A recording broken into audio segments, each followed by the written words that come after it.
سابق وفاقی وزیر داخلہ شیخ رشید احمد کو Lahore high court Rawalpindi bench کے آرڈر کے باوجود عمرہ پر جانے سے اسلام آباد ایئرپورٹ پر روک لیا گیا۔ انہوں نے مزید کیا کہا، آئیے جانتے ہیں۔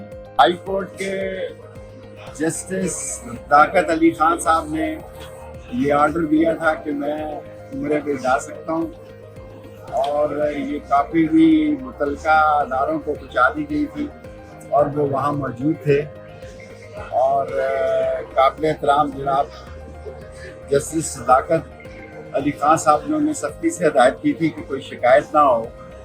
وہ سب لوگ وہاں ایگری تھے عدالت میں، لیکن آج جب میں ایئرپورٹ پہ پہنچا ہوں تو انہوں نے مجھے عمرے پہ جانے سے روک دیا ہے اور مجھے کہا کہ آپ نہیں جا سکتے۔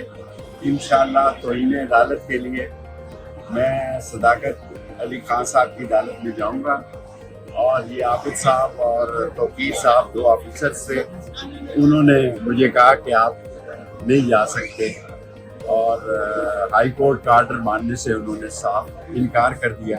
جس ملک میں ہائی کورٹ کا آرڈر نہ چلتا ہو، یہ اللہ کی طرف، آسمان کی طرف ہی دیکھنا ہے، اللہ سے مدد مانگنی ہے۔ اللہ انشاءاللہ تعالیٰ عمرہ بھی کروائے گا، اور ان کو یہ اپنے فیصلے پر شرمندہ بھی ہونا پڑے گا۔